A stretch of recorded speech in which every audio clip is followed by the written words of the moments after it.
The evidence has concluded in the murder trial of a Michigan man charged with killing his estranged wife from Windsor. Again, we must warn our viewers the content of this story is disturbing, as it does involve allegations of intimate partner violence. Joining me with the latest in this ongoing coverage that we're having, Michelle Maluske. Michelle. Yeah, Stephanie, the last Crown witness concluded his evidence today. Then defense lawyer Ken Marley told the jury Brian Marbury was not going to call any evidence, so the jury was sent home until Monday. Here's a quick overview of the facts they will soon have to deliberate. This is the last time Sarah Boulay was seen alive, Friday, May 26th, 2023, just before 8 in the evening, entering a room at a motel on Huron Church Road.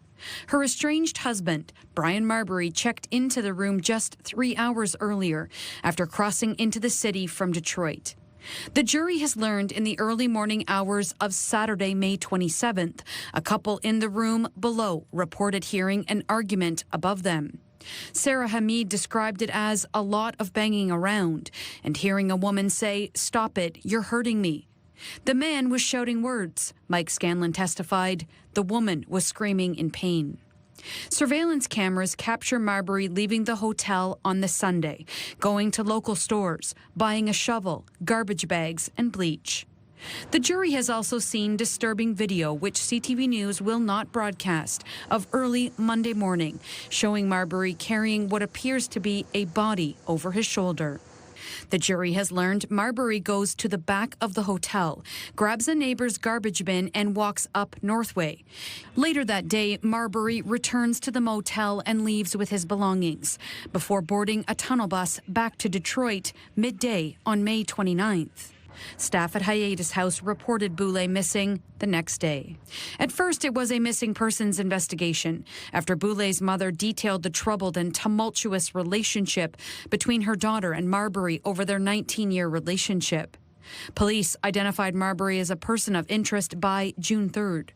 But a Windsor police detective did not share that detail when he convinced Marbury to come to Windsor on June 4th. Marbury was arrested at the tunnel exit that same day. The body of 36-year-old Sarah Boulay was found on June 6th.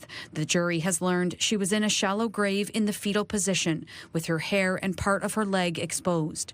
An autopsy could not pinpoint her cause of death because of decomposition.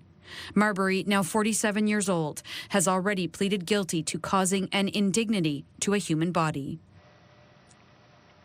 The Crown presented an opening statement more than 2 weeks ago when this trial started. The defense does not. Closing arguments on Monday, they will hear again from the Crown, and defense lawyer Ken Marley will also present his closing arguments. Stephanie. Okay, so walk us through what will happen after those are done. Yeah, it's a great question. So today, Justice Ian Leach asked the jurors to come prepared to be sequestered Monday night, while also admitting to them it's, quote, probable deliberations won't start until Tuesday. The judge will instruct the jurors on the evidence in the case, how they interpret the law, and how they ultimately come to unanimous decisions. Stephanie, we will be there, of course, on Monday, seeing this thing through until a decision is in. Okay, thank you for this continuous coverage. You're welcome.